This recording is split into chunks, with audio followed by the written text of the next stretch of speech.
¿Usted me la da? Arrancamos con el señor presidente. ¿Sí?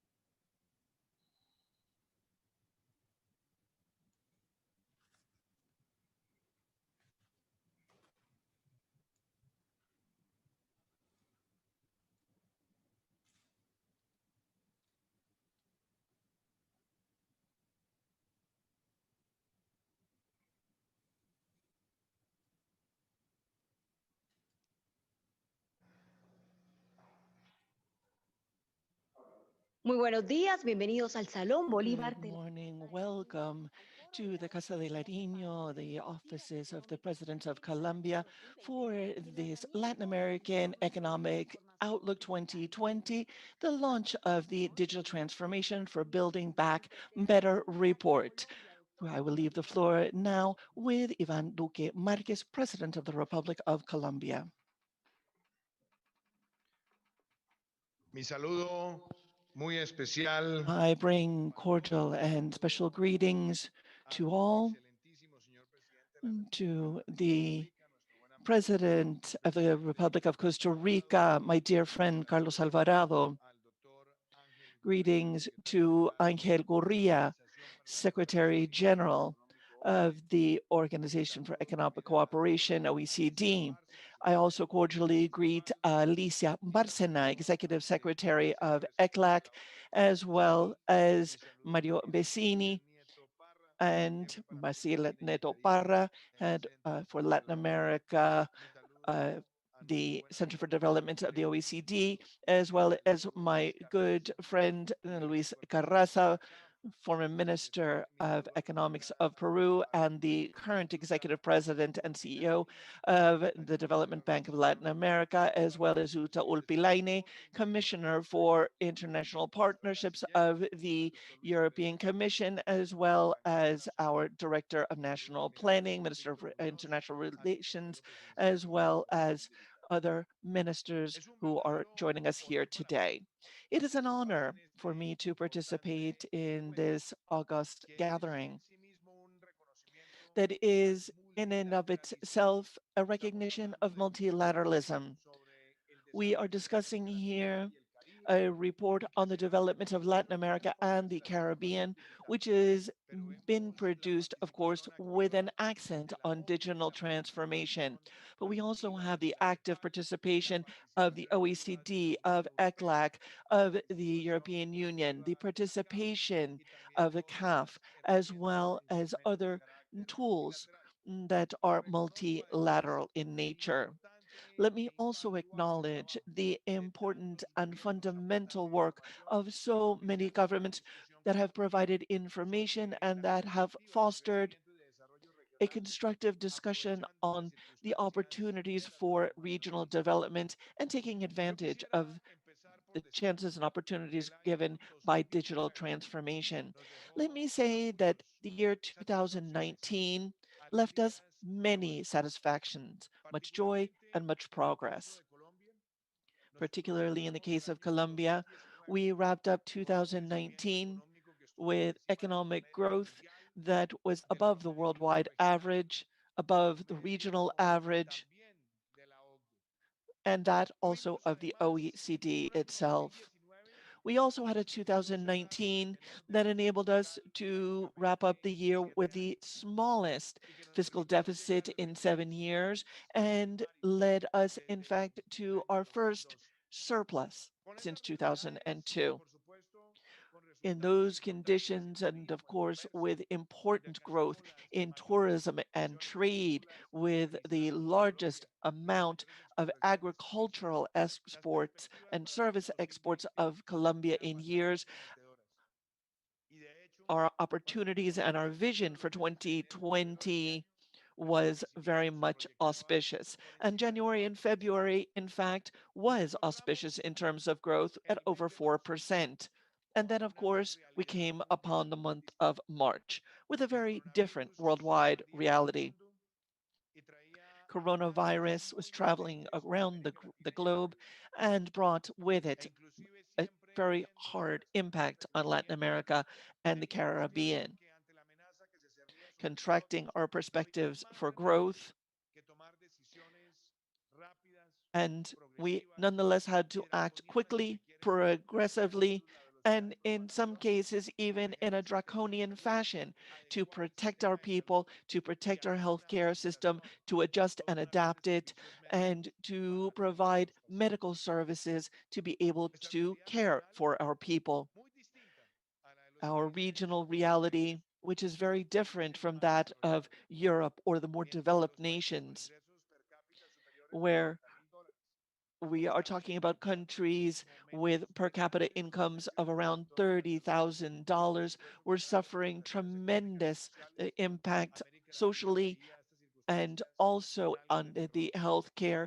We in Latin America looked at this in fear because our per capita income is under 7 or 8,000, not 30,000. We don't have the robust healthcare systems present in more developed countries. Nonetheless, I can say that in these last 6 months that have been so challenging for the world, our nation, Colombia, has made a Herculean effort. In these 6 months, we, on the one hand, have been able to double the number of intensive care units in Colombia, some 5,400 when the pandemic started. Today, we have over 10,400 ICUs. This is an unprecedented level of growth. When we started, we had the first lab in Latin America to test for COVID-19 with a capacity of 1,000 tests. Today, we have a network of over 100 that are capable of processing over 36,000 tests a day.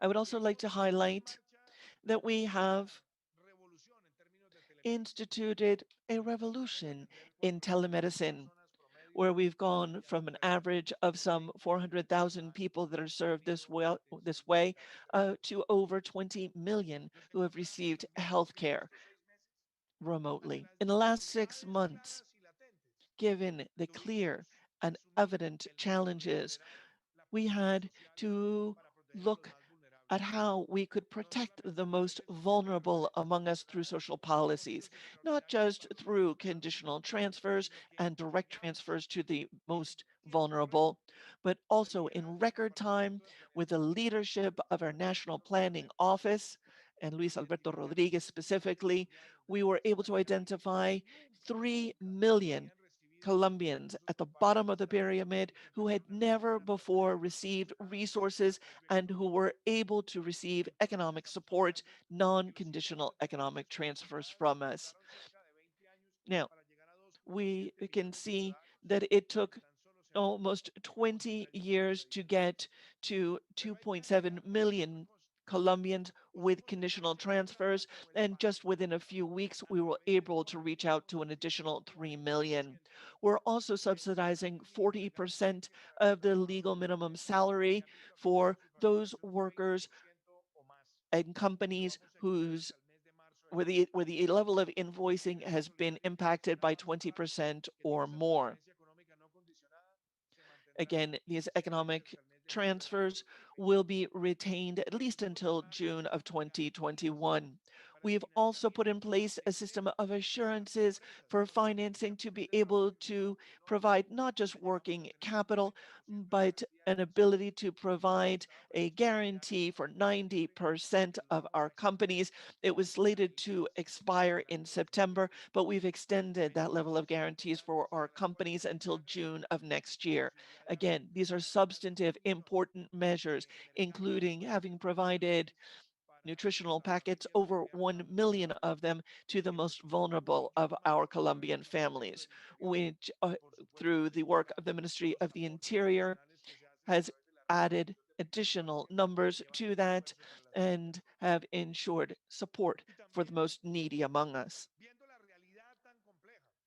Moreover, looking at these complex circumstances, we, from the very beginning of this, we understood that there would be an impact on our economy due to the confinement that was mandatory in Colombia.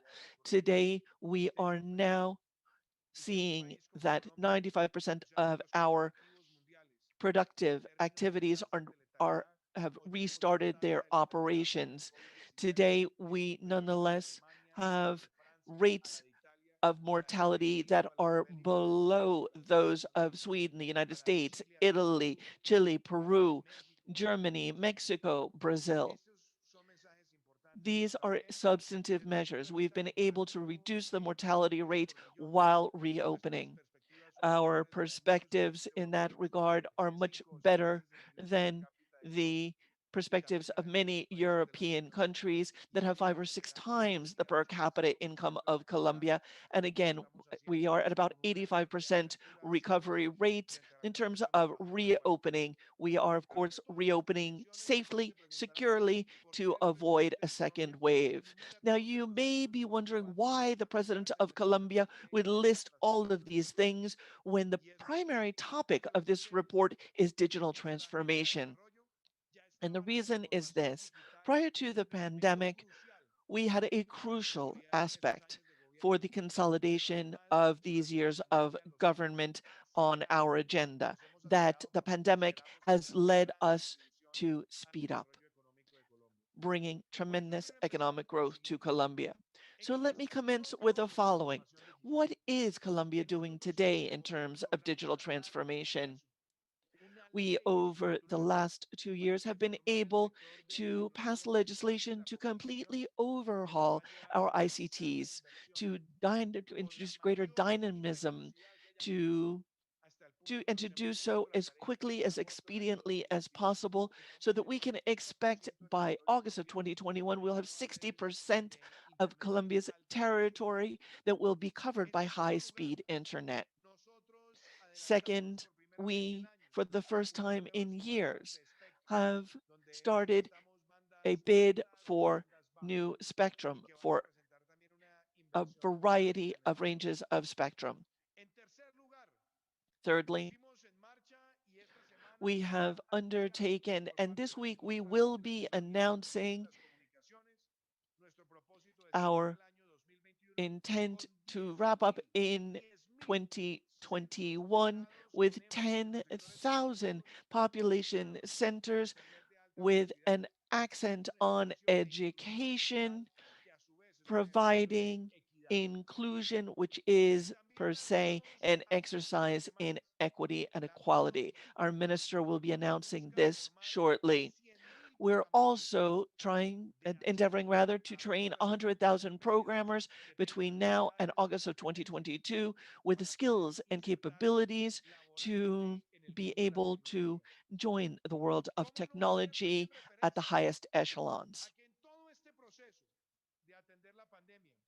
Throughout this process of the pandemic, in seeking these 3 million Colombians that had never before received support from the government, and providing this program of conditional transfers, and particularly focusing on individuals who are particularly impoverished, and those who are senior citizens over the age of 70 who do have social medicine in our context.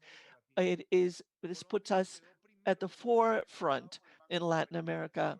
We are ranked first in terms of in the region in terms of financial inclusion, and these steps take us even farther toward that lofty goal. I would like to thank the Superintendency of Economic and Financial Affairs of Colombia, as well as the Ministry of Finance, that have enabled us as a country to move forward toward new forms of financial inclusion and payment systems. Furthermore, in the context of the pandemic, we have taken steps to ensure that in a regulatory context, we can have information available to our citizens on their own medical records. But at the same time, we have always fast-tracked telemedicine so that it can be a primary means of accessing medical care across the country. And as I mentioned, of course, we have bolstered significantly our capability to care for our people in our intensive care units. Of course, in the reactivation agenda that we have put forward in Colombia, that is called the Colombia Commitment, which is the cornerstone of our efforts. We have included over 17 projects for digital transformation that will facilitate foreign investment in Colombia and turn us into a powerhouse of Internet of Things, cloud computing, cybersecurity, on tech, health tech, and many others. But there is an important point here, and that is this. We are attracting private investment that will, of course, have a tremendous impact socially in terms of increasing our technical capabilities as well as our capabilities to introduce new technologies and an array of fields where we have the updating of the superintendency of mining and mining records, for example. We also have cross-cutting efforts at cybersecurity throughout Colombia, again, working hand in hand with the effort that we've made in a regulatory context with aspects associated with technology, again, with a competitive tax structure that is unique. Again, in recent days, we've announced efforts in that regard. Of course, I would also like to highlight that we have worked within the government so that our levels of ethics are strengthened and respected. We will be launching ethical standards for the development, for example, of artificial intelligence in Colombia, along with education for our general public in terms of financial services and also the inclusive financial services that we are promoting. Let me also highlight that in the midst of this pandemic, we have fostered a very important e-commerce platform, particularly targeting our small and mid-sized companies. In fact, the growth in e-commerce has been unprecedented during the pandemic, and in this regard, we have worked hand in hand with the OECD that have led us to launch 3 days without VAT. We've done two of them, and we hope that in the last bimester of the year, we will have an additional VAT-free day so that our families can purchase, for example, their holiday presents. And as we've seen, of course, in the context of the pandemic, we're seeking to promote e-commerce, again, placing a priority on this type of trade to avoid people coming together in very large numbers. We have been able, in the last VAT-free day, to reach the highest levels of sales ever on record in Colombia.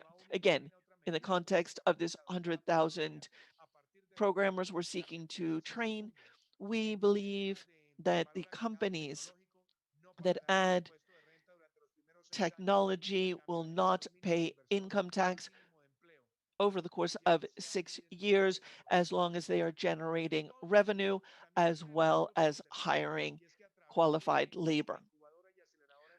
We have our business accelerator and our incubator. Again, we have a fund that provides financing for these activities, again, helping to develop software at the early phase, but we are also working to support our credit products in terms of the timeframes and others so that startups that are technologically oriented can focus and have an impact that is substantive across our country. These are tough times. It is a tough time for the region. It is a tough time for us as well. But resilience is the term of the day. We need to take these challenges, convert them into opportunities. And let me quote Richard Haas, a famous analyst, and I believe that this will be a clear acceleration of history in which the digital economy will provide a tremendous opportunity for Latin America and the Caribbean. Thank you very much. Muchísimas gracias, señor presidente. A continuación, la Thank you intervención. very much, Mr. President. Now, the presentation of Mrs. Alicia Barasina, Executive Secretary for the Economic Commission of Latin America and the Caribbean. Good morning. Thank you. Thank you very much, Your Excellency, President of the Republic of Colombia. Allow me to thank you for this great contribution. You and Colombia are the presidents of our conference on Society of Information for Latin America and the Caribbean, that's ECLAC, and Colombia has chaired these last 2 years and really brings together all the telecom ministers of the region for an open dialogue with private initiative and with civil society. It's a very tangible result, and it is an effective, efficient collaboration we've had with the European Union. So I take this opportunity to greet Jutta Urpilainen, who is with us for international partnerships and with whom we hope to continue working so closely. It's a great joy to share with my uh, co colleague Angel Gurria and also Jose Luis Carranza. We will soon be joined by His Excellency President Carlos Alvarado Quesada, President of the Republic. There he is with us already. Thank you, Don Carlos. I thank Mario Timoli, Mario Bezzina, Sebastián Rovira, Sebastián Nieco, and the whole team of all the institutions that have collaborated in this report. This report is launched in the framework of the Action Decade within the 75th session of the General Assembly of the UN. And you, Mr.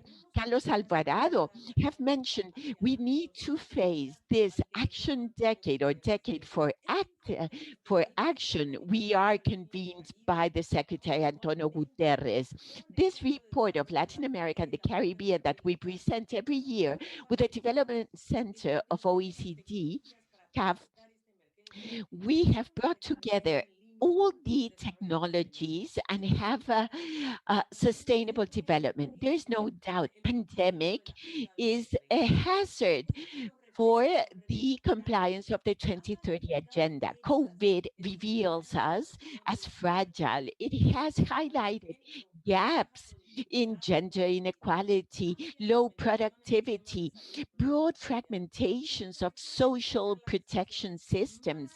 And our region has gone through a contraction of minus 9.1% that will be 230 million people in poverty and 96 million people in extreme poverty and with tremendous informality and unemployment, 54%. The impact of the crisis is not homogeneous. It will affect the most vulnerable people. It is affecting the most vulnerable people, and I add women. It is a crisis of supply and demand, but on supply, more than 2.7 million formal companies will close. 2.6 are micro enterprises. This crisis has evidenced something key, fundamental, that we underscore in this report. Digitalization today is a commodity, a necessary basic good, a commodity. There are millions of homes that have no connectivity to the web, to internet. Therefore, they cannot participate in teleworking or teleeducation.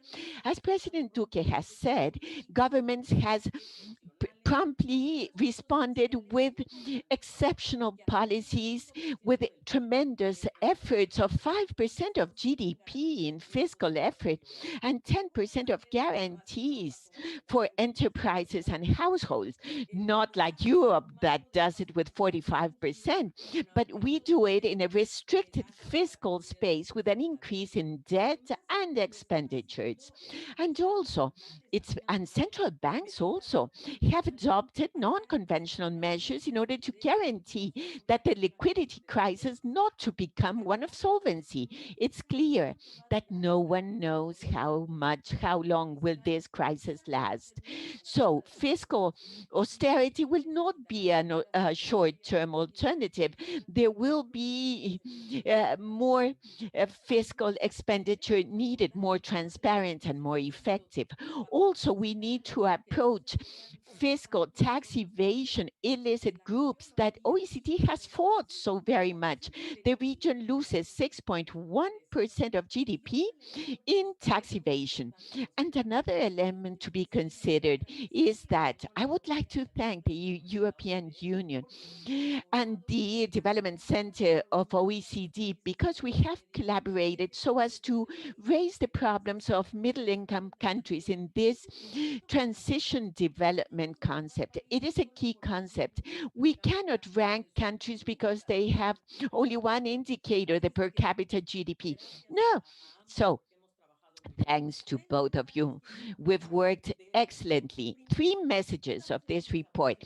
First, we are facing an unprecedented challenge, and Build Back Better will require sustainability qualities and rethinking our development model, guiding our efforts to the infrastructure of life. Life, what's that? Water, electricity, social protection, health. But building back will need to create employment in dynamic sectors. And for that, it will be necessary to do it based on a new fiscal, political, social pact, targeting sectors that will take us to a greener economy with renewable energies, ecology, and of course, digital economy. The second message is that digital technologies have proven to be fundamental during this pandemic, but our social productive structure is not sufficiently mature. Although the digital revolution can generate opportunities, but it's also creating risks insofar as inequality, social inclusion, instability of institutions. So the rapid technological change calls for a decisive uh, decision in our region. I mean, all these technologies have been key for learning, for e-commerce, for the web, for internet applications, for education. And this revolution is changing the production, business, consumption models. And I believe that will revolutionize educational and working systems. But the access gap to these digital technologies could be a new phase of inequality. That inequality in Latin America and the Caribbean. So our region was able to connect to internet two-thirds of the population, 67%. Outstanding cases are Uruguay and Costa Rica, where 90% have bandwidth services. But truth is, we have a regional bandwidth observatory telling us that 40 million homes have no connectivity to internet, and half of them in the two poorest quintiles. 46% of children between 5 to 12 years live in homes that are not connected to the web. So they cannot receive teleeducation. They're losing the 1 year of their educational life. 32 million children are excluded from this education. COVID has also evidenced structural gaps, uh, high levels of informality, 54%, with major limitations and restrictions on capacity building. Only 21% of workers can do it from their homes. They do not have access to internet or digital devices or lack the skills. And the low speeds of connection also strengthen exclusion. Many countries do not have the speed to download activities online. For example, if the father works, the mother works, children study, they do not have the sufficient bandwidth or connectivity. So we want to emphasize this report should not be thought that digital transformation would be something automatic. No, it is a matter for development, for inclusion, and it should be seen as a powerful tool to overcome structural problems and generate new sectors and innovation. This report provides us with a systemic, multidimensional perspective to close these gaps. Thirdly, how to make access to new technologies more universal. Today, the way the world is digital, but a prerequirement is to have due access. Therefore, access cost in our region, the uh, it is 14% of the income of the homes, the access cost to internet, when in Europe it's so much less. So we have 5 proposals. One, to guarantee universal access to citizens. CEPAL proposes a basic digital basket that includes a digital phone, a tablet, a laptop, and access to bandwidth of low cost. This could be 1% of GDP and should be done jointly with the private sector. This universally could provide universal capacity to all the homes. Secondly, apply measures of regulatory flexibility so as to have neutrality in their network, incentivizing services of health and government to have zero rating so as to allow costless access for the user, to take advantage of the digital era so as to strengthen public-private partnerships and societies. We need to build confidence in public institutions, improve governance, as Costa Rica and Colombia are doing it with the Escazú Agreement, which is only access to information. Fourthly, generate national plans with digital agendas designed to close 2 central gaps: full inclusion of women that call for urgent digital inclusion, and secondly, close territorial gaps between rural and urban areas. And finally, digital market that will include a free roaming, that the Pacific Alliance is already doing it, to have a digital conversation, to have greater flow of information. It is key to have these technologies universal. The case of Colombia, presented by President Duque, this of allocating a free internet system to 10,000 rural communities, 480 zones with guaranteed operation until 2030, with 430,000 homes, 70% connectivity in the territory. Well, all these are major actions, and this is what is needed so that we can truly have effective, productive inclusion. Of course, we need technology transfer. Of course, we need the help of developed countries to strengthen rights of intellectual property rights and networks of institutional development. Dear friends, Mr. Presidents, colleagues from other agencies, this is a major inflection point. It is a time to build back with technologies, with digital technologies. We need broader cooperation that will encourage technology transfer. And as Antonio Guterres has said, a digital interconnected world urgently needs one vision, one common leadership. Hopefully, we can achieve that. Thank you very much. Thank you, President Duque. Thank you, President Carlos Alvarado, Ángeles, Jutta. Uh, Thank you very much to all colleagues that have collaborated in this report. Thank you very much, Mrs. Bárcena.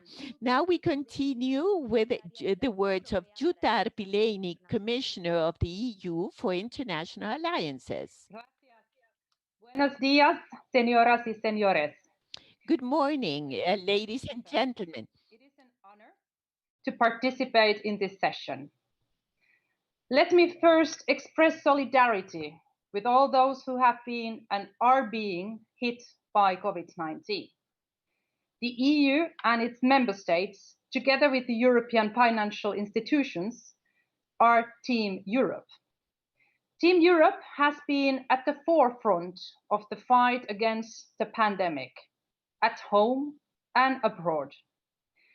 In these difficult times, I am convinced that strength will come from all of us working together. Today, we launch the annual Latin American Economic Outlook on digital transformation. Right now, the focus on digital transformation could not be more relevant.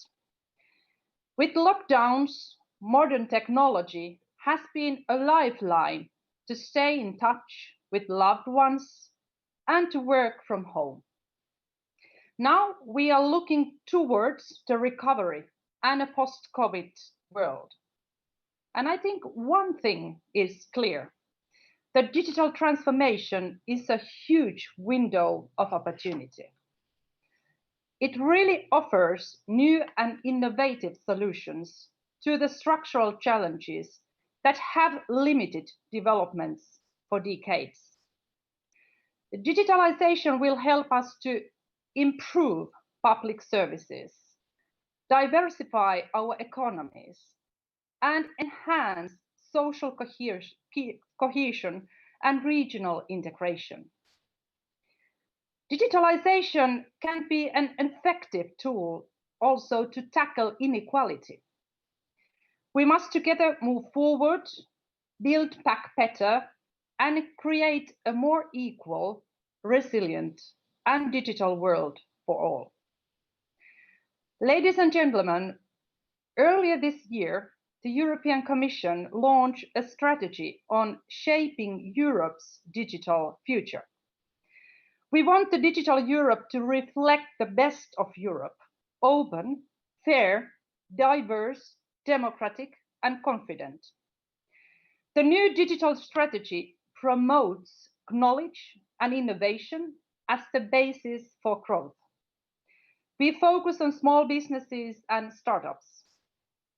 Crucial to Europe's digital agenda is the idea that we must work with our partners worldwide to create digital alliances. The European model is unique. First, our capacity to ensure reliable data collection policies as a powerful tool for businesses and public authorities, while preserve citizens' trust, privacy, and security. Second, our digital single market puts the user, citizen, or company at its heart. And finally, our capacity to ensure data protection for each individual, including on a global scale. These features will also underpin the EU strategy on global digital cooperation to be presented next year. Today's launch of the Latin American Outlook 2020 provides a unique framework for a new digital alliance between Europe and Latin America. The digital alliance between Europe and Latin America should be at the heart of our partnership. It will bring us even closer, open new doors for innovative cooperation, exchanges, trade, and investment. There is so much potential for transformation in education, security, health, the environment, fighting poverty and inequality.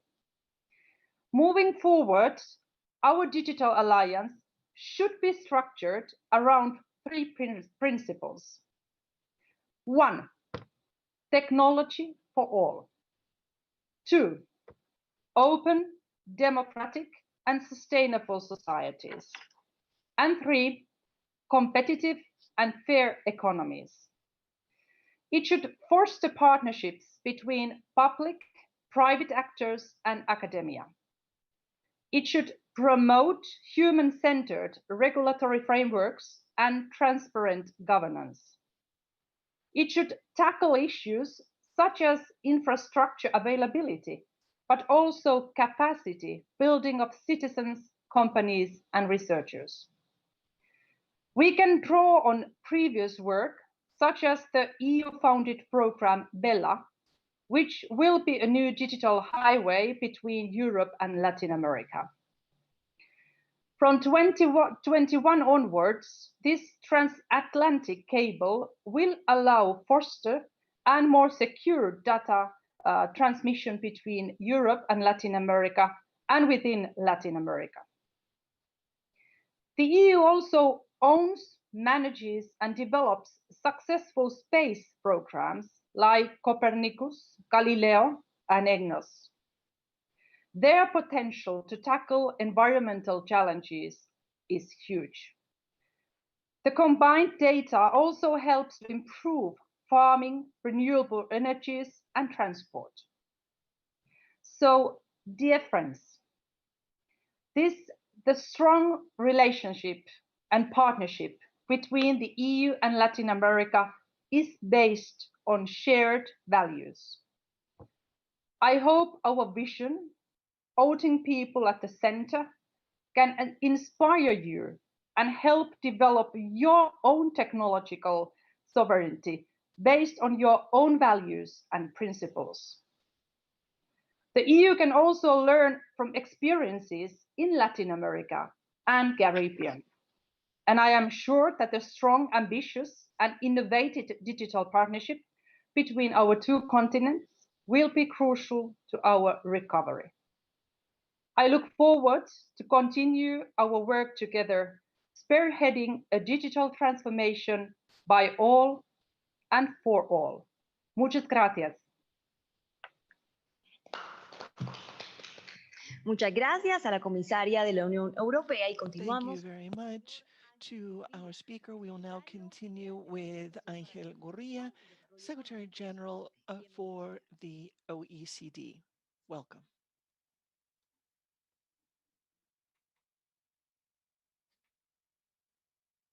Señor Gurría.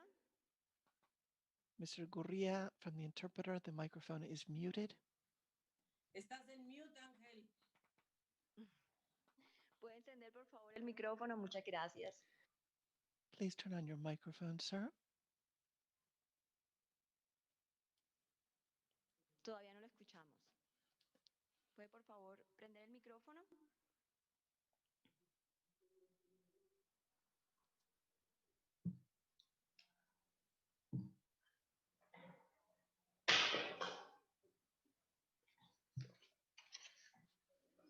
Bueno, tenemos algunos problemas de conectividad. We do seem to have some connection issues. We can continue. Very well. I believe we are ready to continue with Ángel Gurría.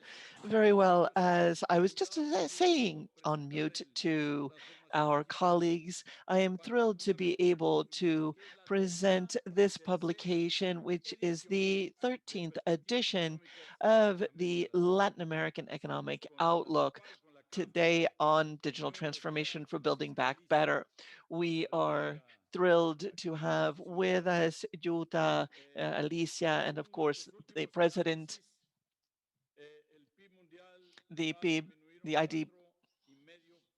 We will see a reduction in 4.5%.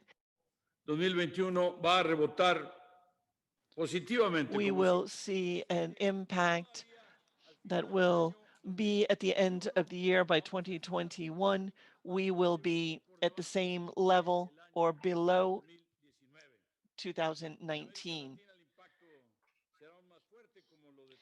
We can see, as Alicia has said, the impact for this year and the coming year will be particularly strong, not just as a result of shortcomings in the healthcare system, but also because the timing of this pandemic was atrocious. We had low levels of productivity, low levels of growth, high levels of inequality, high levels of informality in our economy in the region, high levels of poverty as well. Things were looking up, but then, of course, COVID was upon us. all of the countries of Latin America, all of their governments are grappling with this challenge and seeking to identify paths to development without foregoing the structural changes that are necessary. It is challenging to do both at the same time with a high deficit in the current account, and particularly when lending for investment have been suspended, prices of raw materials have dropped, and so forth.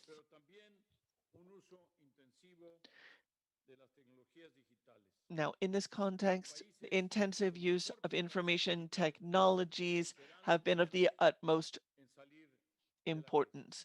The countries with the strongest IT development will be the first to overcome the challenge. Let me highlight some of the primary results, most important messages from this report. First, the importance in closing out the connectivity gap.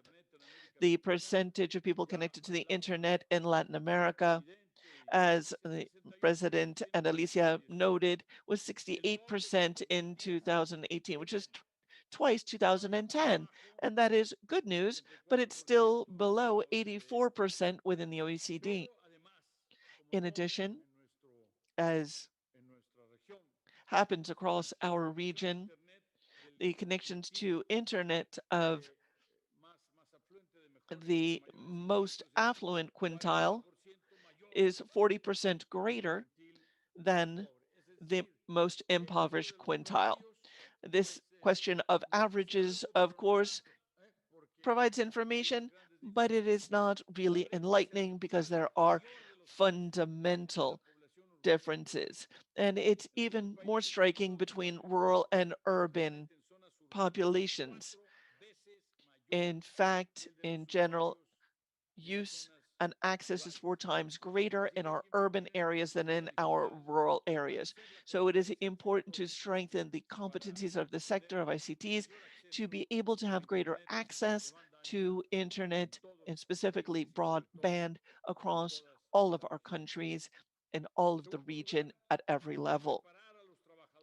Second, we need to prepare our workers for the digital transformation.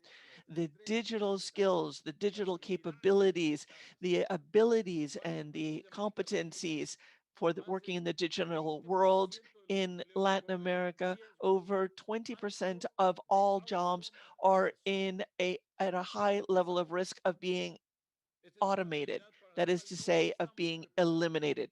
This is a reality that we are unprepared for. In fact, less than half of the workers in the region are experienced in using computers for basic professional activities.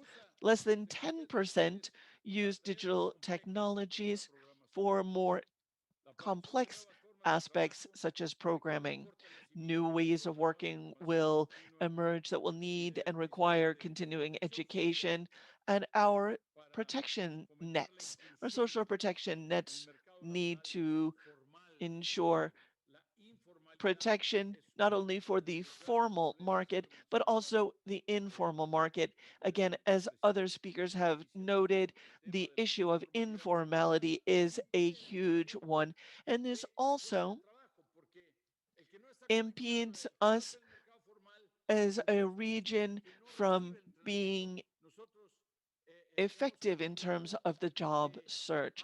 Those who are not connected and are, of course, we can see that there are 3 or 4 times more people who are properly trained in the formal sector than in the informal sector when it comes to ICTs and their use.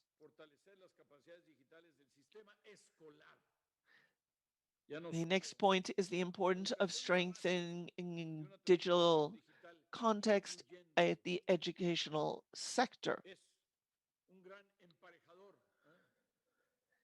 Education, as always, levels the playing field. The closing of schools during the pandemic has affected across the region over 154 million students.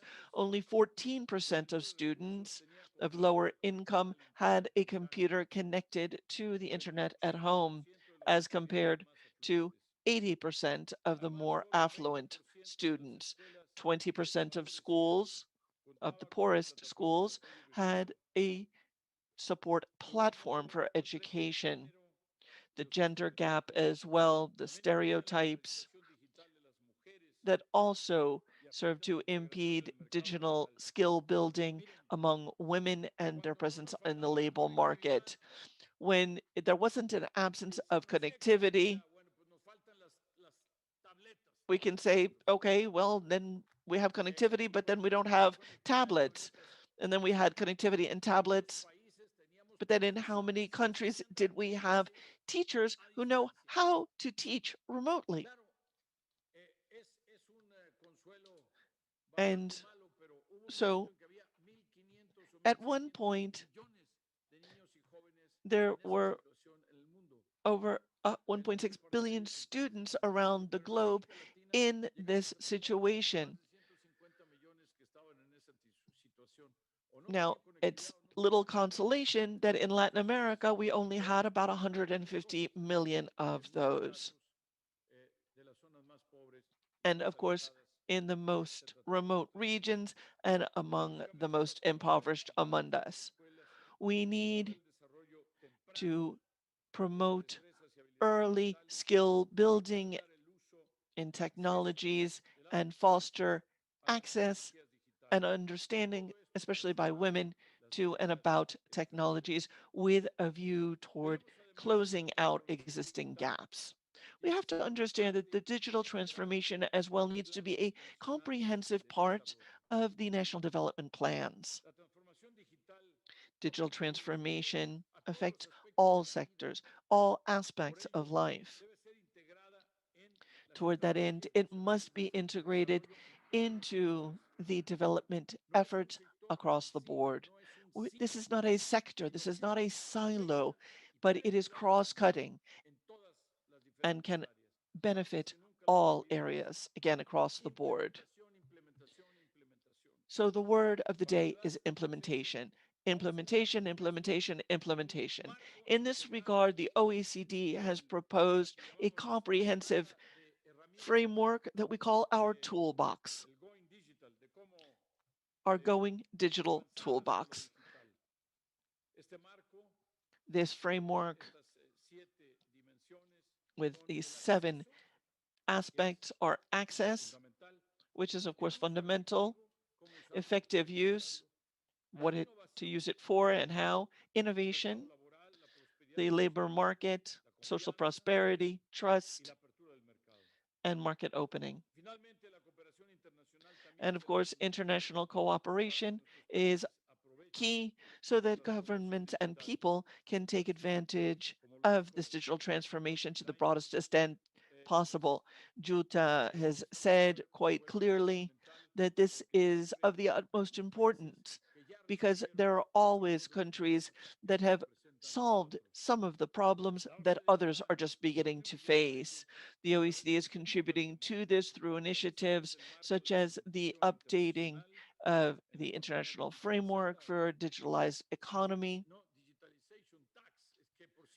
and the so-called digitalization tax. There have been very heated debates around the globe about that tax. The progress in going digital, the principles and discussion about artificial intelligence, which then the G20 picked up on and made their own. So these are now the G20 principles on artificial intelligence. The question of how we are living life in the digital era. This is a bit of a rhetorical question, but it is one that is important in sustaining our discussion. We make available to all of you and everyone in Latin America all of this knowledge. Ladies and gentlemen, friends, all the reasons, the policies, the programs, the recovery strategies will be as efficient and as effective as the digital capabilities of each individual nation. Digital technologies will help to rebuild quickly, certainly, undoubtedly, but also to build back better. To build back or to build in a more sustainable, inclusive fashion. The OECD is ready and willing to support the design, implementation, and rollout of the best digital policies that we can envision for a better life. Thank you. Muchísimas gracias, señor Gurría. Ahora las palabras de Luis Carranza, presidente del Banco de Desarrollo de América Latina. Thank you, Mr. Gurria. Now the words of Luis Carranza, President of the Development Bank of El señor Luis Latin Carranza. America. Mr. Luis Carranza.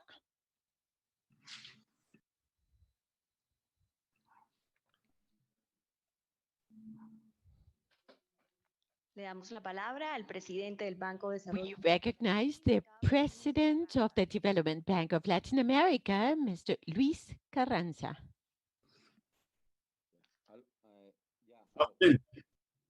Sí, buenos días. Good morning. My apologies on behalf of President Carranza.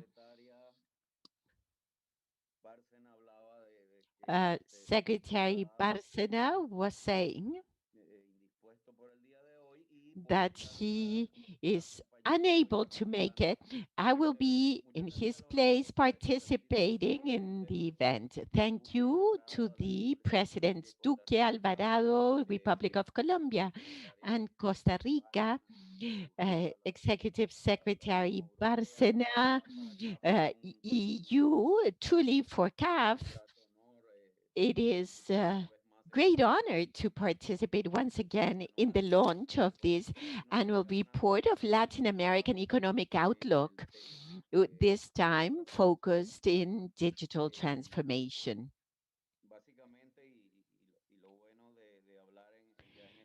Basically, speaking after several personalities, what's good about it is that already there has been a good description, a true landscape of the situation and the topic that brings us together.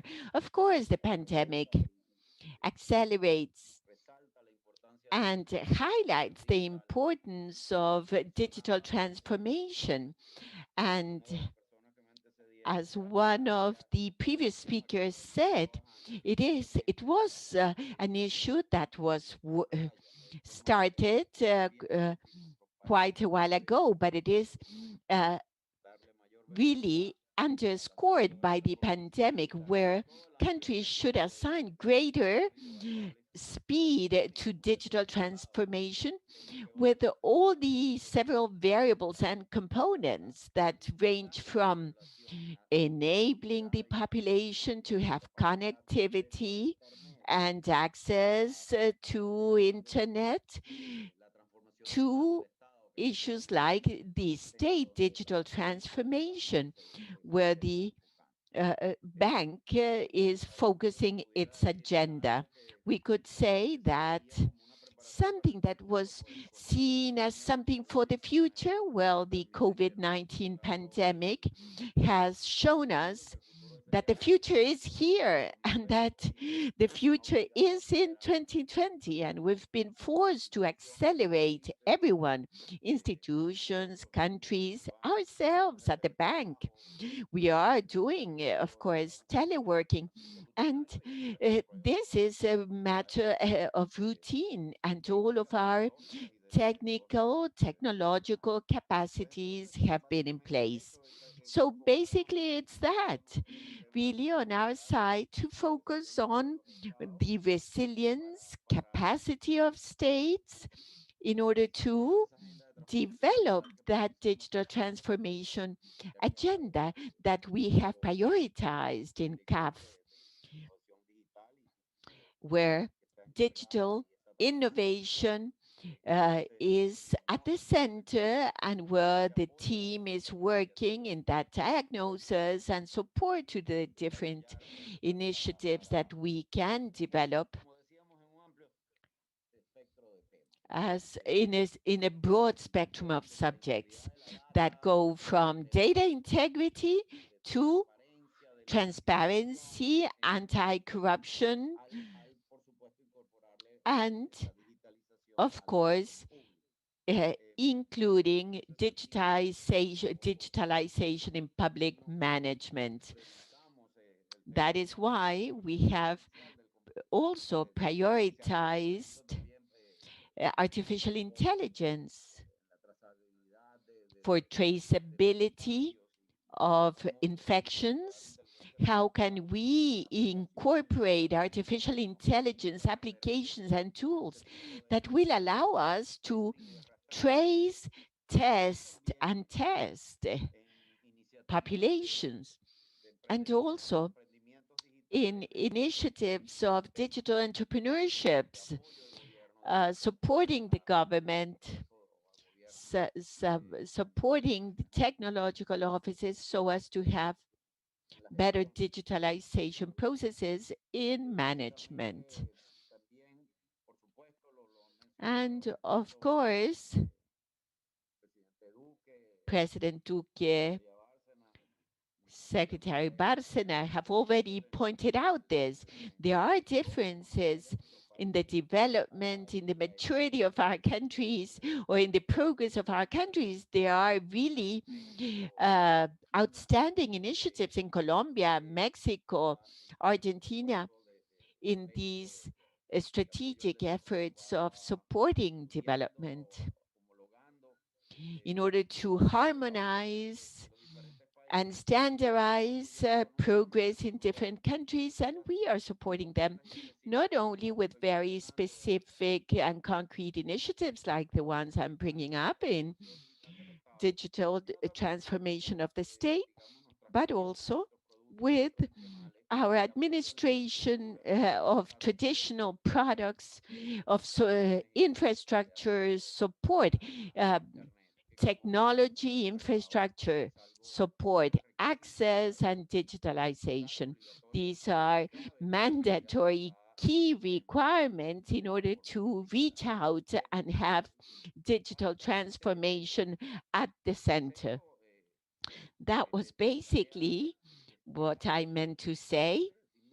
The task is enormous, as many of the endeavors for development in Latin American countries, but it has been tested, and the pandemic has underscored the fact that we need to support, strengthen, and work profoundly all these digital transformation issues. And that is why from the bank, we support all the initiatives that have been mentioned here.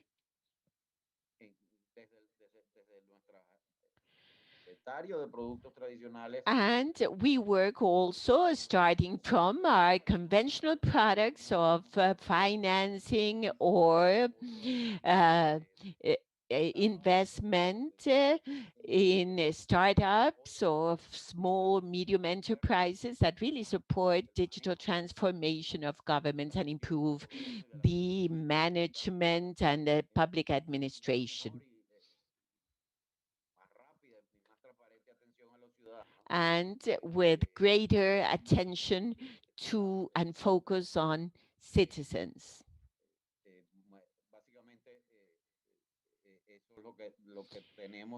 Basically, that is what we wanted to contribute. Thank you very much.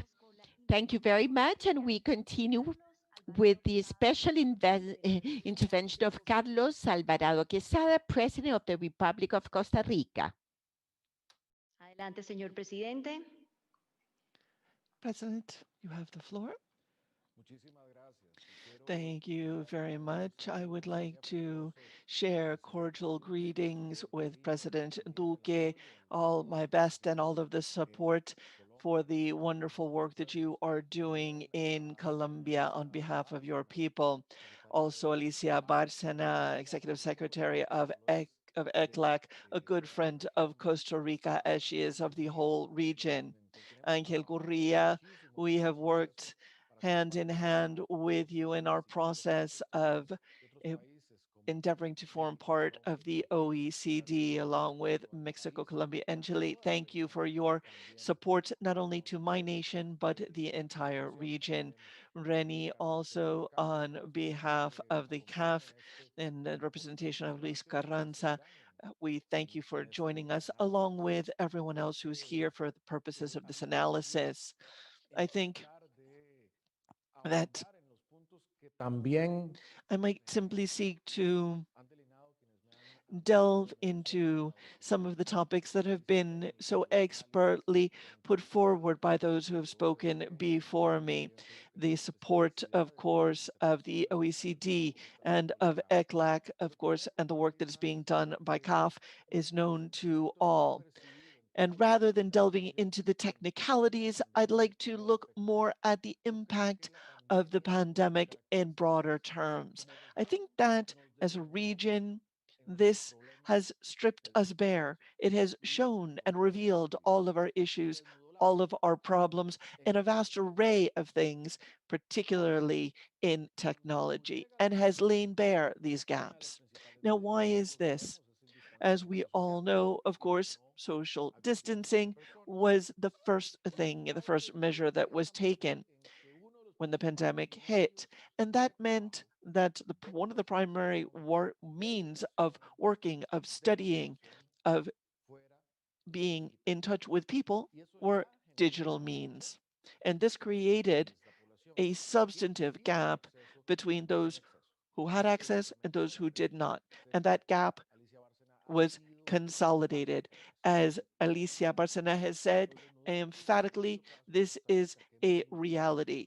This was seen most particularly even in our country, in Costa Rica. Once our children were no longer going to school, we saw that of the 1 million students that we have, and because of historic backsliding that we have suffered, we have 50% that had equipment and connectivity, 25% that had equipment but no connectivity, or with connectivity but without appropriate equipment. So this is a huge issue. Toward this end, we have created a project for digital literacy in an effort to reduce that. This is an emergency because it has a direct impact on education of this future generation. But again, because any challenge is also an opportunity, as we've seen perhaps in Uruguay, and they have been at the forefront of this, having this digitalization in every household not only improves education, but also it improves digital literacy across generations. It's the younger people teaching the elders. And this helps to ensure this linkage with, for example, e-commerce. And that has been important when many of our shops have had to close their doors. Creativity has led to delivery services, and they have proliferated.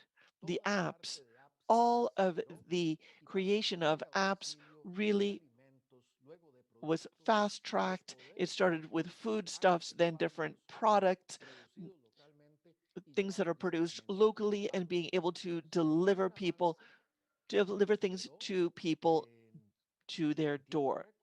And what was developed, again, at warp speed has been this creation of locally developed apps for locally delivered products. A second area in which we've moved forward much more quickly is in banking inclusion. In the transfers, the economic support, particularly in cases of unemployment, within a month, we had to figure out how to bankerize and provide transfers. We have 5 million inhabitants in Costa Rica, but within a month we had almost 1 million inhabitants who had to register and had to do all of the paperwork. It wasn't paperwork, it was digital work to be able to use all of the databases to ensure that an individual qualified for this support and make this payment. This led to greater bank inclusion and of course avoided having long lines. This also leads to the possibility of greater formality in the economic system, because if we had a fiscal margin, and now we can talk about fiscal margins, which of course are vital for Latin America, if we had a little more wiggle room, we could see that it's not just a question of transfers, but also providing an incentive for greater formality. And one of the things that we can do in that regard is to work with. We've worked, for example, with Coursera, one of these educational platforms, and I think others have worked on this as well.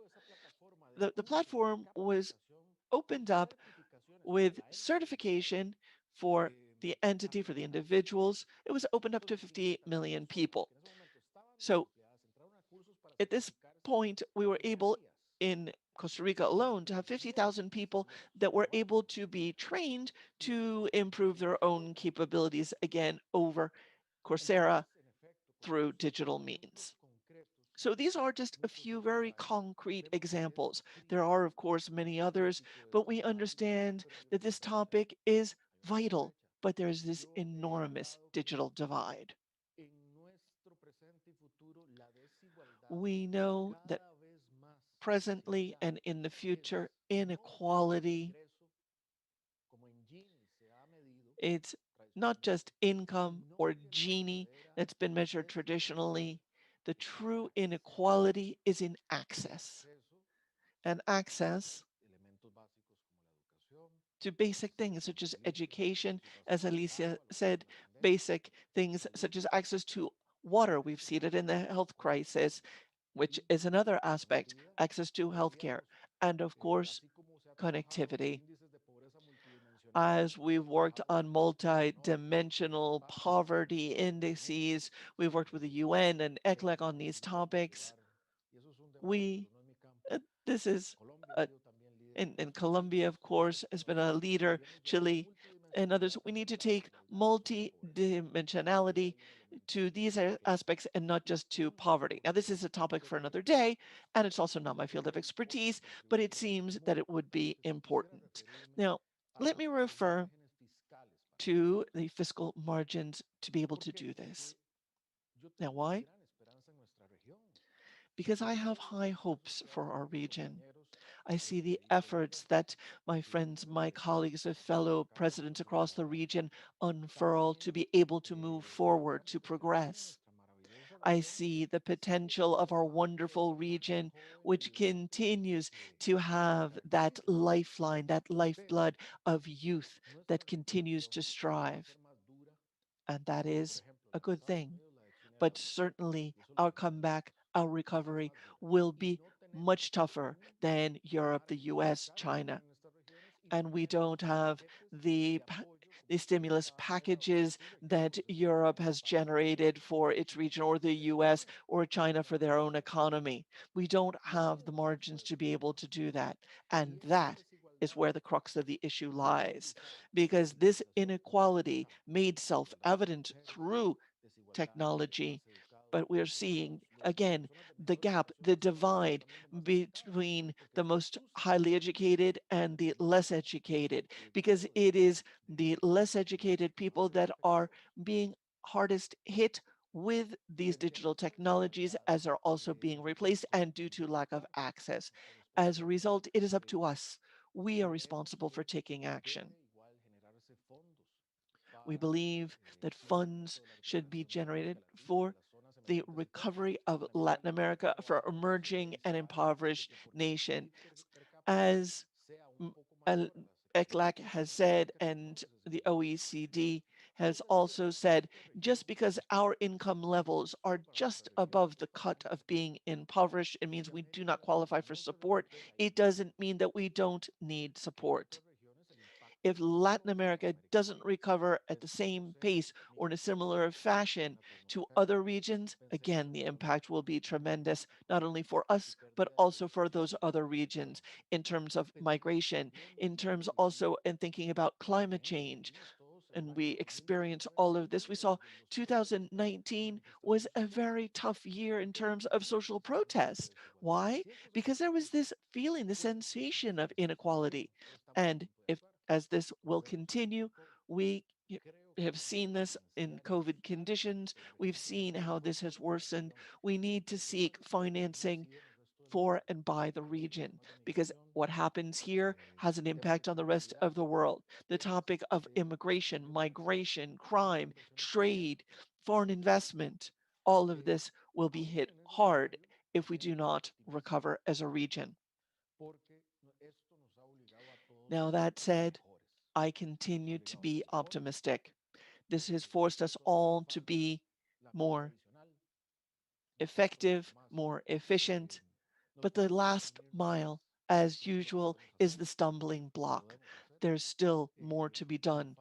We can do it, and we need to work together to not just close out the digital divide, close out the inequality in our region, which is the most unequal of all, and to overcome this pandemic. Now is the time for us to be thinking about what will come immediately after this pandemic. Again, President Duque, thank you again for organizing this wonderful gathering, and I hope to be able to see you in person. Ivan, my deepest recognition, Alicia, Angel, Reni, everyone who is here, and thank you for these reports and for these contributions. Please know that this is tremendous food for thought for all of us. Thank you very much. President, let us give the floor to Angel Gurria for his closing remarks. The floor is yours. Ahora sí, ya le aprendí, ¿ven? I uno have se vuelve- learned, you see, one becomes technological out of need. You see, now I learned how to turn on my mic. You see, we have already gone to the core of the subject. What happens, just as presidents have said, and what they are providing us with is the reality of how difficult the effort is going to be. President Alvarado was saying that Europe, the United States, Japan will be out of this like Latin America, but for us it will be harder hit because we have less fiscal margins. Well, it's true. But if we think that the most developed countries have allocated 10 trillions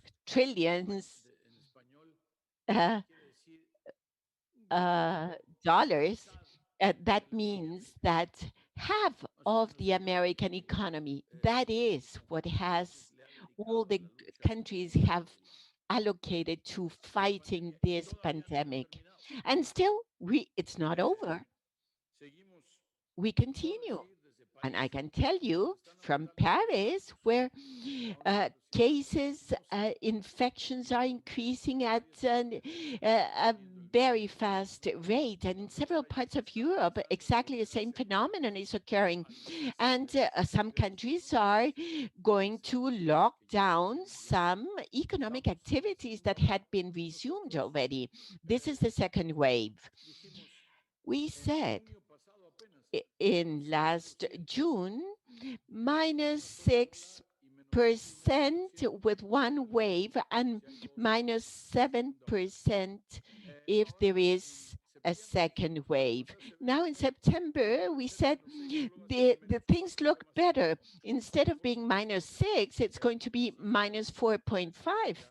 And Latin American figures mentioned by Alicia, all of them very complicated, very difficult. My own country, with a drop of GDP close to 2 digits in 2020 this year, according to some forecasts. So we are speaking about a very difficult situation. Brazil and several other countries where in a certain Manichaean or artificial manner, we will need to choose between lives and quality of life. When in substance, what we need to do is fight the pandemic with everything we have at our reach, with all the means we can, and in order to defeat it as fast as possible.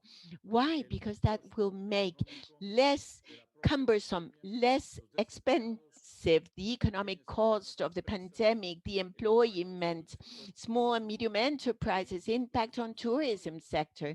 And what we are saying today, that is, how much can we display digital technologies, both for fighting the pandemic, but at the same time, in order to develop the other sectors of countries. I remember 2016, already then we had submitted in Cancun, Alicia, remember the first document on digital presentation for Latin America, and we are doing it in this 13th edition of Economic Outlook for Latin America. It's no longer the subject of one single year, but it will permeate all the discussions we may have, regardless of what is the central topic of our future versions. Once again, thank you very deeply for your contribution, for your support. The discussions we've had, it's already a club of ECLAC, of CAF, and OECD about economic perspectives, economic outlook of Latin America, supported by the EU. When it's already a 13th version, it is a tradition. And today, we are with our two leaders of Latin America, President of Colombia, President of Costa Rica, underlining the importance of the subject and the fact that if we need to double our efforts, and precisely because we are lagging behind, we need to move faster, even faster, in order to level the playing field. Thank you very much. And we continue with the words of Alicia Barasina, Executive Secretary of ECLAC. Por supuesto, gracias al presidente Iván Duque y al Thank you presidente. very much. Thank you, Carlos Alvarado, Iván Duque, Ángel Gurría, Reni. We are experiencing times of tremendous uncertainty, and the lessons learned from this crisis has taught us three things: the importance of resilience. Our development models need to be completely overhauled. We need a different change in our vision. The internet is a fundamental tool. No one should be left behind. And it is time to make decisions for future generations to support our people, as Colombia is doing with their family support, as well as Costa Rica, to close out gaps in utilities and infrastructure for life. Costa Rica has done a wonderful job because they had better access to social protections and healthcare, and that has been very important during this crisis. A basic understanding of for workers, for professors, for teachers, and prioritizing access for women. All of these challenges require cooperation. And today, I thank you also to Yuta for talking about the means of strengthening opportunities for exchange between Europe and Latin America, given this battle between China and the US, where we are sometimes left waiting to see what the technology is best for us and what regulations will actually be installed. The contribution of Europe is just a, a small contribution to helping us muddle through these overarching issues. So again, let me just note that we will be continuing to work till 2022. And let me remind you that we have a session coming up in October, but we also have a major event tomorrow to analyze President Alvaro's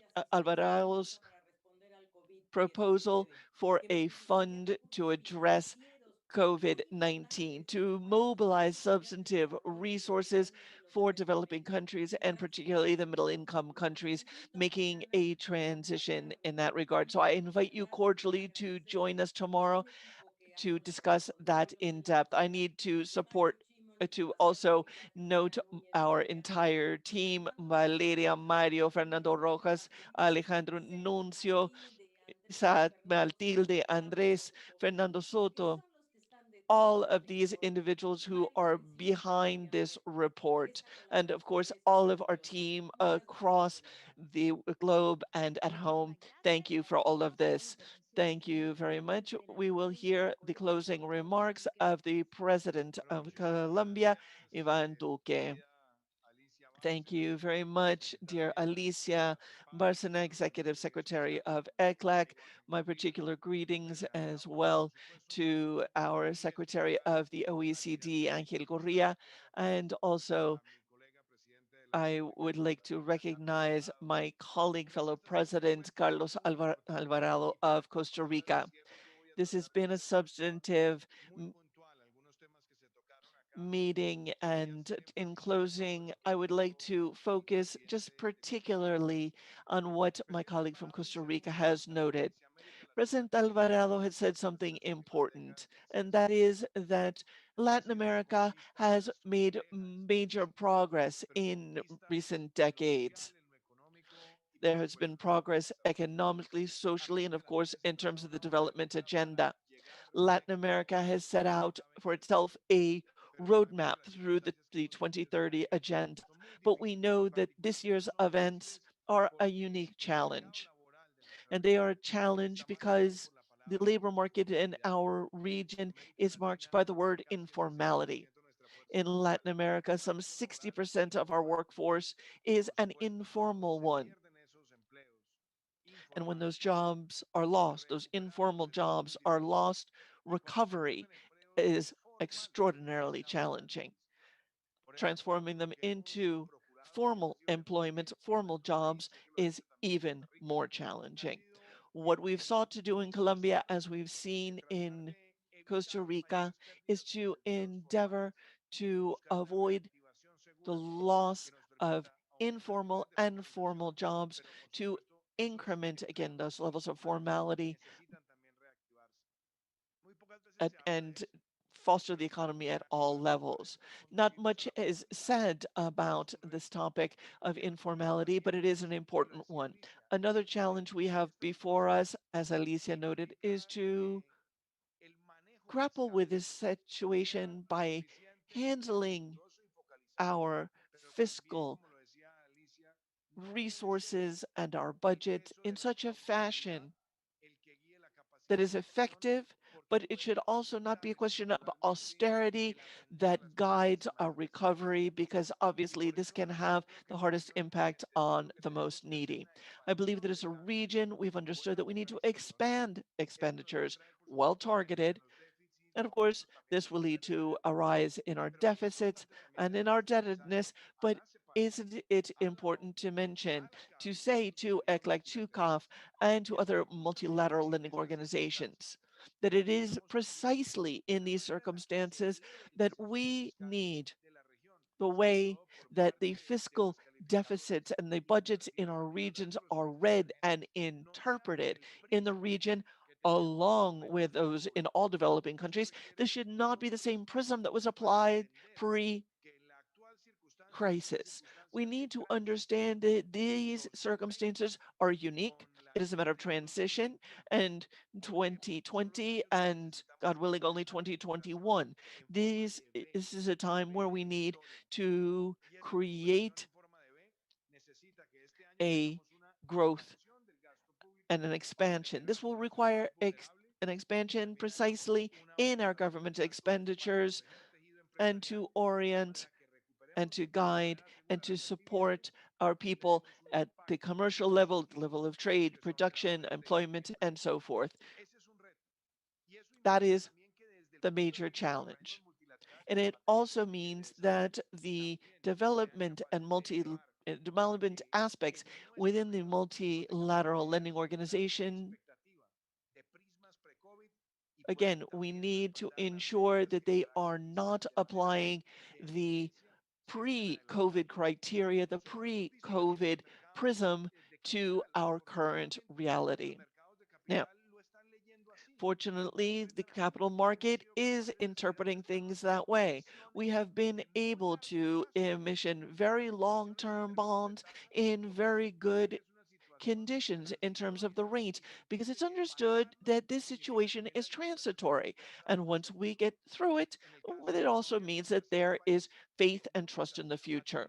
In the case of Colombia, we have never defaulted on our debt. Colombia is a country that, if you look at it in the regional context, from 1980 to date, where there have been an average of 4 recessions. In other countries in the region, Colombia has only had 1. But we need to understand that the entire region must be perceived as a region in transition. Not necessarily all of the conditions, because we have made an effort to work carefully. We have worked hand in hand with our regulatory entities, understanding the urgent need and the unique circumstances and the importance of working in a counter-cyclical fashion.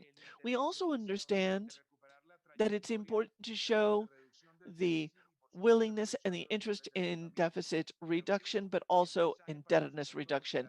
But again, I think the key message for multilateral lending entities is not just looking at Colombia or the region. We need this consensus that can be forged so that we can have also novel tools and instruments that will create greater capacity and greater abilities.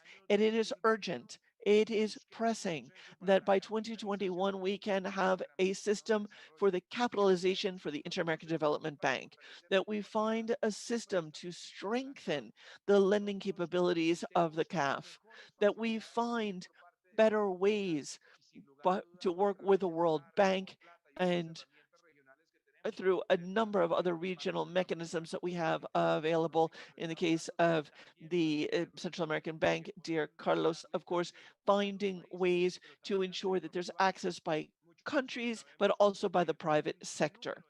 We also know that there are a large number of companies that have lost employment opportunities for their people, will be seeking out loans over the long term to build back, as they were saying, build back better. We also need to find ways to identify tools for the capital market through partial warranties, guarantees, and the pre-financing over the long term, and so forth. There are needs that can be a tremendous opportunity, developing markets and capital markets specifically in our countries. One thing is particularly salient, and that is protecting the most vulnerable of our people. If we look at what we have done here in Colombia, I think we are on the right tack in this regard. We have over 10 million Colombian families that have received support from the government in this case. This has enabled us to help ensure access. And again, as I noted, until June of next year, our non-conditioned transfer program will be in place, not only during the toughest times of this crisis, but also as we seek to open up, as people seek to find new jobs or replacement jobs. We also are looking again at our 3 million workers who are in the most destitute of circumstances, again, demonstrating the will of our government, of our administration, and of our people to overcome this crisis. It is in these social measures, and going back to the 2030 agenda, we believe that this process of digitalization and digital transformation is of the utmost importance. We've heard from Carlos programs similar to what we're doing here, the education. We know that there is a digital divide, but we need to scale up quickly so that we can train people remotely. Thirdly, recognition of degrees. It's not just a question of overcoming the situation, but that people who graduate and have a technical degree, for example, and have certain skills should be able to cross borders and be recognized to help generate new and better jobs for our young people. We also need to see how we can train programmers in coming years and how that can give us all competitive advantages. Something that we haven't talked about that we need to put on the table, which is very important, Angel, Alicia, also for the team at CAF. The strategy that the US has used, the America Grows program, has what they call near shoring.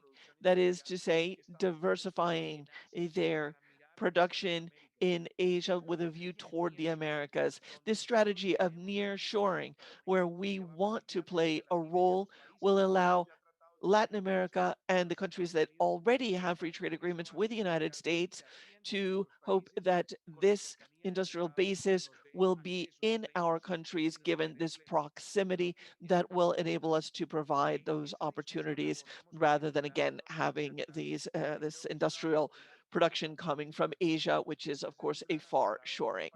We hope that we will be able to use all of these techniques to overcome this crisis. Thank you, everyone. Thank you, Carlos. We look forward to receiving you all in Colombia. Alicia, as you know, we continue to work for you and with you. Professor Gurria, thank you for the work that you do at the OECD, and thank you for everything that you are doing to help to facilitate the access and the acceptance by the OECD of Colombia as a full member of the organization. Thank you for what you've done. We look forward to being a full member of the organization in the future and to continue to work on behalf of the public and private sectors. Thank you very much. Thank you very much, President. And on this note, we will conclude our session on the launch of the Latin American Economic Outlook for Latin America. Thank you very much. Have a good day. And President, we will see you, President Alvarado, I will see you tomorrow at our session. Thank you very much for joining us.